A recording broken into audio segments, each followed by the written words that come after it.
Hello, I'm Brent Ramsey, a technical advisor at Canon USA in New York. I went from full-time DP to Canon USA just after the C300 was announced. And in the last 3 years, I've been blown away by the images from that camera. But just like many of you, I've been suggesting improvements as to what the next generation of the C300 should be. Well, I'm happy to say someone's been taking notes. Lots and lots of notes. And here it is, the EOS C300 Mark II. The C300, and Canon for that matter, always made a big deal of the fact that Canon designed not only the lenses, but in camera, the image sensor, the processor, and the codec. And that's been a great strength of the relatively simple C300. But now with the C300 Mark II, Canon has changed every one of those ingredients. It starts with a new, reworked, redesigned, and re-engineered Super 35mm 8.85 megapixel sensor. The C300 Mark II offers a dynamic range of 15 stops and an amazing amount of shadow protection thanks to a new log gamma that's been created, Canon Log 2. It also has new dual Digic DV5 image processors. Instead of Digic DV3 that the C300 had, or the Digic DV4 like the C100 Mark II, now we've got 2 Digic DV5s. So you can expect some serious performance improvements and major reductions in false color, jaggies, chroma moire, and noise. A brand new Canon-designed codec, XF AVC Intra, that enables, yes, internal 4K 10-bit 422 recording. You asked for it, you got it. And 2K and HD and YCC 422 and RGB 444 in 10 or 12-bit. This is all recorded to dual CFast card slots. Canon engineers were looking for the right balance between ease of handling and very high image quality with this new codec. XF AVC Intra uses the MXF wrapper. It offers a variety of data rates for 4K and 2K recording, including a massive 410 megabits per second for 4K at 30p, and slow and fast frame rates up to 120 frames per second in 2K or HD. Completely developed by Canon and based on the international industry standard MPEG-4, it's an overall simpler file that's going to offer very high image quality. And besides the intra-frame version, there's XF AVC Long GOP. It's in lower data rates for 2K and HD. There's also XF AVC Proxy, which records to the camera's SD card slot. All right, here's something you may not have been expecting.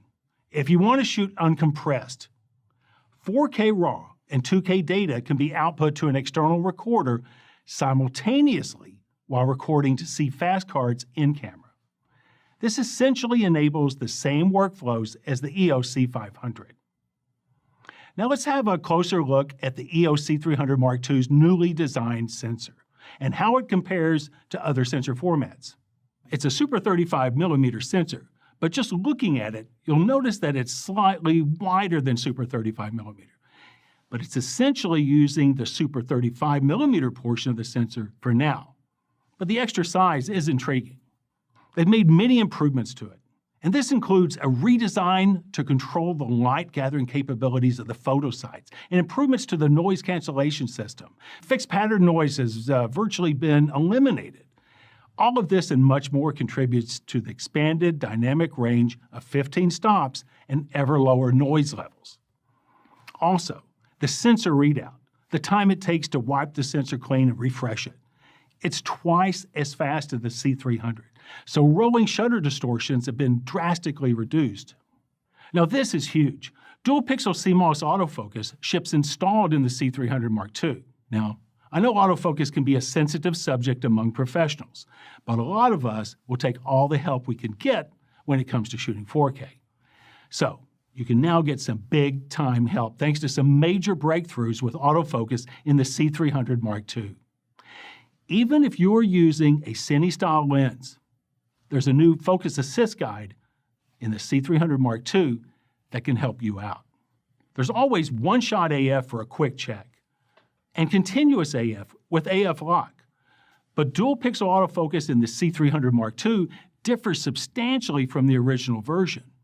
The biggest thing is the AF area has been increased to now 80% of the image display.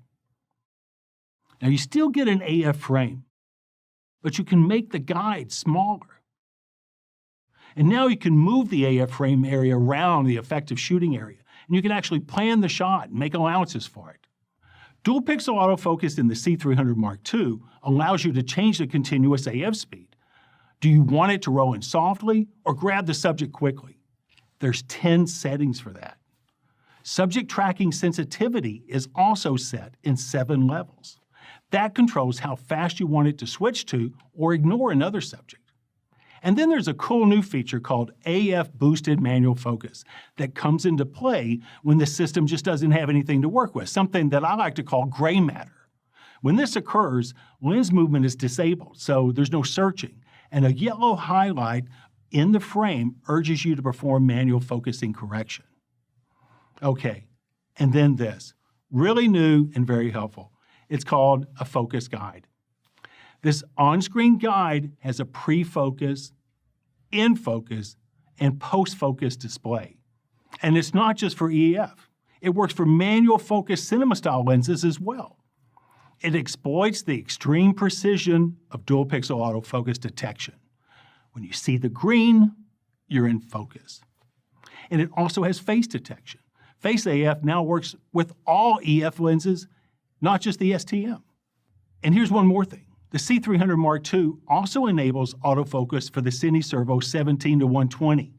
That could be huge. So now we have 15 stops of dynamic range and this new log curve, Canon Log 2. It's a big leap, 3 additional stops. The peak white is now 1600% when ISO 800 is set. That's twice as high as the C300. And there have been improvements in both the low and the high sensitivity. The ISO settings now start at ISO 100 with unbelievable shadow protection. When you go up to our base sensitivity of ISO 800, it levels off throughout the ISO range at 6.3 stops above and 8.7 stops below. If you're used to shooting with cameras made by other camera manufacturers, then you know a dynamic range characteristic like this is not the norm. With the Canon EOS C300 Mark II, when you step up in ISO from the base sensitivity on, the disposition above and below middle gray remains the same. This new log curve preserves much more of the details in the dark areas. And this will bring the toe of the curve and the underexposure latitude into an area to compete with any camera manufacturer. You can still access original Canon log, so no problem matching back with the EOS C300 Mark II. And it's greatly improved by these 15 stops of latitude as well.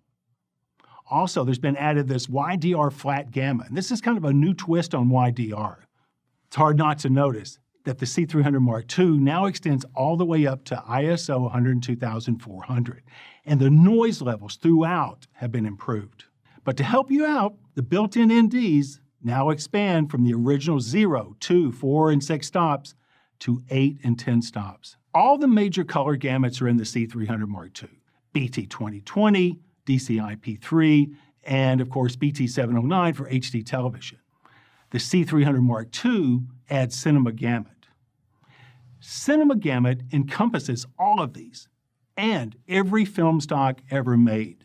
So you could use this if you have something shot on film and you want to intercut something shot digitally, for instance. Custom picture settings offer a choice of 7 presets, or tweak a look using picture settings.